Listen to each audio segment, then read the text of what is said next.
এঁচড় খাচ্ছেন কি মাংস খাচ্ছেন বুঝতেই পারবেন না, এতটা বেশি টেস্টি হয় এই রেসিপিটা। আজ আমি নিয়ে এসেছি আপনাদের জন্য এঁচড়ের একটা নতুন রেসিপি। এঁচড়ের রেসিপি তো আপনারা অনেক রকম খেয়েছেন, এইভাবে একবার খেয়ে দেখবেন। এখানে দেখুন 500 গ্রাম এঁচড়কে আমি কেটে ধুয়ে পরিষ্কার করে রেখে দিয়েছি। সরাসরি চলে যাবো এবার এটা সিদ্ধ করার প্রসেসে। তো এখানে আমি একটা প্রথমে প্রেশার কুকার নিয়ে নিচ্ছি, এর মধ্যে এঁচড়গুলোকে দিয়ে দেবো, সাথে দিয়ে দেবো 3টে আলু ঠিক এরকম ছোট ছোট চৌকো চৌকো করে কেটে নিয়েছি। আর কুকারে এবার অল্প পরিমাণ জল দিয়ে আমি একটা হুইসেল দিয়ে দেবো। আপনাদের কুকার অনুযায়ী যেমন সিদ্ধ হয় সেই অনুযায়ী আপনারা করে নেবেন। তো দেখুন এখানে কুকারে কিন্তু সুন্দরভাবে একটা হুইসেল হয়ে গেছে। আমার কুকারে কিন্তু একটাতেই খুব ভালোভাবে সিদ্ধ হয়ে যায়। তো আপনাদের একটু ভেঙে দেখাচ্ছি হালকা করে, খুব বেশি কিন্তু গলে যাবে না আর খুব বেশি শক্ত থাকবে না। দেখুন হাতে করে এরকম করলেই ভেঙে যাচ্ছে। তো আমি কুকারের মধ্যে থেকে আলু আর এঁচড় দুটোকে কিন্তু আলাদা আলাদা করে জল ছেঁকে রেখে দেবো আগে থেকেই। কড়াইয়ের মধ্যে দিয়ে দেবো পর্যাপ্ত পরিমাণ তেল, যেহেতু মাংস রান্নায় একটু তেল বেশি লাগে তাই এঁচড়টাও আজটিকে আমি সেভাবে তৈরি করছি। তো তেলটা দিয়ে গরম হয়ে গেলেই এখানে আমি এঁচড়গুলো সব ঢেলে দেবো। এঁচড়গুলো দিয়ে 1 চামচ মতো হলুদ গুঁড়ো, 1/2 চামচ মতো নুন দিয়ে দেবো। দিয়ে খুব ভালো করে অনবরত নাড়াচাড়া করে যতক্ষণ না একদম লালচে কালার না আসছে ততক্ষণ এগুলোকে কিন্তু ভেজে নেবো আমি। আর এই কাজটা কিন্তু আপনাদেরকে পুরোপুরি হাই ফ্লেমে করতে হবে, লো ফ্লেমে করলে কিন্তু এঁচড়টা ভেঙে যাবে। তাই আপনারা অবশ্যই হাই ফ্লেমে ঠিক এইভাবেই করবেন। তো দেখুন এখানে কিন্তু আমাদের কথা বলতে বলতে এঁচড়টা কিন্তু একদম ভাজা হয়ে গেছে। এবার আমি এঁচড়গুলোকে তেল থেকে কিন্তু ছেঁকে তুলে নেব। তেলটা খুব ভালো করে কিন্তু ঝরিয়ে তারপরে আমাদেরকে এঁচড়গুলোকে তুলতে হবে। বন্ধুরা, এর আগের দিনে আমার এঁচড়ের ভিডিওগুলো আপনারা অনেক পছন্দ করেছেন, সেজন্য আপনাদেরকে অসংখ্য অসংখ্য ধন্যবাদ। ভিডিওটা যদি আপনারা ইউটিউব থেকে দেখে থাকেন চ্যানেলটা সাবস্ক্রাইব করবেন, আর ফেসবুক থেকে দেখে থাকলে ফেসবুক পেজটা ফলো করবেন। তো দেখুন ওই তেলের মধ্যেই এঁচড়টা তোলা হয়ে গেলে দিয়ে দেবো সেই সিদ্ধ করে রাখা আলুগুলোকে এরকম নেড়ে চেড়ে হাই ফ্লেমে 2 মিনিট মতো ভেজে নেব। দেখুন আলুগুলো ঠিক এরকম লালচে কালার আসলে আলুগুলোকে তেল থেকে ছেঁকে আমাদের তুলে নিতে হবে। আলুগুলোকেও তুলে নিয়ে চলুন, তারপরে দেখাচ্ছি। আলুগুলো তোলা হয়ে গেলে কিন্তু এবার এই তেলের মধ্যেই বাকি রান্নাটা আমি করব। এখানে আমি নিচ্ছি 4টে এলাচ আর 2টো দারুচিনি। আর আপনারা চাইলে এখানে কিন্তু তেজপাতাও ব্যবহার করতে পারবেন। এবার দিয়ে দেবার মধ্যে 1 চামচ মতো গোটা জিরে।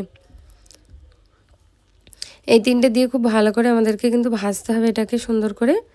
আর ফোড়নটা কিন্তু একটু সুন্দর করে যেই ভাজা হয়ে যাবে তারপরের মধ্যে দিয়ে দিতে হবে হচ্ছে পেঁয়াজ। এখানে আমি 3টে মিডিয়াম সাইজের পেঁয়াজ একদম ছোট ছোট টুকরো ঝিরিঝিরি করে কেটে রেখে দিয়েছি। এটাকে ভেজে নেবো যতক্ষণ না এটার কালারটা একদম ব্রাউন হয়ে আসছে, ততক্ষণ আমাদের এটাকে কিন্তু ভাজতে হবে। তো চলুন পেঁয়াজটা ব্রাউন হয়ে গেলে তারপরে আপনাদের দেখাচ্ছি। তো পেঁয়াজটা দেখুন এখানে কিন্তু ব্রাউন হয়ে গেছে আমাদের। এবার এর মধ্যে আমি দিয়ে দেবো হচ্ছে একটা টমেটোর।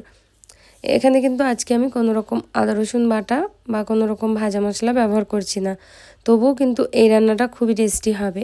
টমেটোটা দেওয়ার পরে একটু জল দিয়ে দেবো, যেহেতু এটা কিন্তু না হলে খুব ভালো করে গলবে না, সেজন্য জলটা এখানে দিয়ে দিচ্ছি।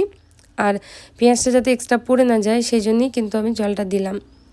এবার শুকনো মশলা দিয়ে দেবো কিছু। এখানে দেবো 1/2 চামচ হলুদের গুঁড়ো, 1 চামচ মতো লাল লঙ্কার গুঁড়ো, আর দেবো 1/2 চামচের থেকে একটু বেশি ধনিয়া গুঁড়ো।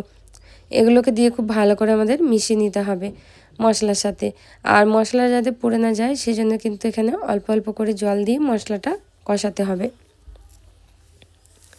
তো দেখুন টমেটোগুলো একটু ভেঙে ভেঙে দিচ্ছি আমি ভালো করে, না হলে টমেটোগুলো না গললে গ্রেভিটা ভালো লাগবে না খেতে।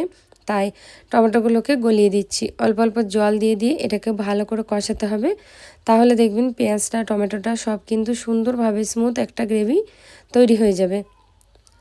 তো যতক্ষণ না এর থেকে একটা মশলার গন্ধ চলে না যাচ্ছে ততক্ষণ আপনারা কিন্তু অল্প অল্প জল দিয়ে মশলাটা কষাবেন। দেখুন মশলা থেকে তেল ছেড়ে দিয়েছে। এবার কিন্তু আমি এর মধ্যে আগে থেকে যেই আলুগুলোকে ভেজে রেখে দিয়েছিলাম সেই আলুগুলোকে কিন্তু প্রথমে আমি দিয়ে দেবো এখানে। আলুগুলো দিয়ে খুব ভালো করে নাড়াচাড়া করে আমাদেরকে মিশিয়ে ফেলতে হবে সুন্দর করে, যাতে মশলাগুলো আলুর মধ্যেও কিন্তু সুন্দরভাবে অ্যাবজর্ব হয়ে যায়। তো বন্ধুরা, যদি আমার ভিডিওগুলো আপনাদের ভালো লেগে থাকে তাহলে অবশ্যই লাইক কমেন্ট শেয়ার করতে আপনারা কিন্তু একদম ভুলবেন না। সাথে দেখুন এখানে দিয়ে দিচ্ছি হচ্ছে এঁচড়গুলো যেগুলো ভেজে রেখেছিলাম আগে থেকে, সেগুলোও দিয়ে দিচ্ছি। দিয়ে এটাকে খুব ভালো করে এবার আমি সুন্দর করে মিক্স করে দেবো মশলার সাথে। তো প্রথমে একটুখানি কিন্তু আপনাদের এইভাবে এঁচোড় আর আলুটাকে এই মশলার সাথে ভালো করে মিক্স করে করে কষাতে হবে। প্রায় 1 থেকে 2 মিনিট মতো একটু কষিয়ে নিতে হবে। আর তারপরে এর মধ্যে দিয়ে দিতে হবে কিন্তু একদমই সামান্য পরিমাণে জলটা দিয়ে এর মধ্যে ভালো করে একটু মিক্স করে নেবেন। মিক্স করা হয়ে গেলে এবার কিন্তু আমাদেরকে এটাকে ঢেকে রাখতে হবে 1 থেকে 1.5 মিনিট মতো, একটু লো মিডিয়াম ফ্লেমে ঢাকা দিয়ে রেখে দিচ্ছি। তারপরে দেখাচ্ছি আপনাদের। 1 মিনিট হয়ে গেছে, ঢাকাটা খুলে দেখিয়ে দিই। দেখুন এটা কিন্তু খুব সুন্দরভাবে মানে তেলটা ছেড়ে দিয়েছে আর কি সুন্দরভাবে ফোটা স্টার্ট হয়ে গেছে। এখানে পারফেক্টলি আমাদের কিন্তু মশলা কষানো একদম রেডি হয়ে গেছে। এবার এখানে পরিমাণ মতো কিন্তু আমাদের জল দিয়ে দিতে হবে, যাতে আপনারা যেরকম গ্রেভিটা চান সেই অনুযায়ী। এখানে কিন্তু আমি খুব বেশি গ্রেভি করব না আর খুব বেশি কিন্তু কষাও করব না, একদম মিডিয়াম একটা গ্রেভি আজকে আমি এখানে রাখবো। তো এটাকে একটু নাড়িয়ে চাড়িয়ে সুন্দরভাবে মিশিয়ে দিলাম। এবার জল দেবো অল্প অল্প করে, যাতে ঝোলটা খুব বেশি না হয়ে যায়। সেই জন্য প্রথমে 1 গ্লাস মতো জল দিয়েছি, তারপরে কিন্তু এখানে আমি আরও 1 গ্লাস মতো জল দিয়ে দেবো। টোটালি কিন্তু এখানে 2 গ্লাস মতো জল আমি ব্যবহার করেছি। এবার এটাকে ঢেকে 5 মিনিট লো ফ্লেমে রেখে দেওয়ার পরে দেখাচ্ছি। 5 মিনিট হয়ে গেছে, দেখুন সুন্দরভাবে কিন্তু ফোটা স্টার্ট হয়ে গেছে। এবার লাস্টে এর ওপর দিয়ে দেবো হচ্ছে আমি গরম মশলা গুঁড়ো। অবশ্যই রান্নায় কিন্তু গরম মশলা গুঁড়ো দিতে হবে। 1/2 চামচের কম কিন্তু গরম মশলা গুঁড়ো দিচ্ছি, আর সাথে দেবো 1 চামচ মতো ঘি। এই দুটো জিনিস দিয়ে এটাকে নাড়িয়ে চাড়িয়ে কিন্তু গ্যাসের ফ্লেমটা অফ করে দিতে হবে। আর কিন্তু কোনো রকমভাবে এক্সট্রা কিন্তু আমি এই রান্নাটাকে আর ফোটাবো না। দেখুন এখানে মিক্স করে দিলাম। এবার আমি একটু স্প্যাচুলা দিয়ে মিশিয়ে দিচ্ছি সুন্দর করে, যাতে ঘিটা আর মশলাটা সুন্দরভাবে সব ঝোলের মধ্যেই লেগে যায়। কেমন লাগলো আপনারা কমেন্টে জানাবে আজকের রেসিপিটা। আর ভালো লাগলে লাইক কমেন্ট শেয়ার করতে একদম ভুলবেন না। ইউটিউবের চ্যানেলটা সাবস্ক্রাইব করবেন, ফেসবুক পেজটা ফলো করবেন।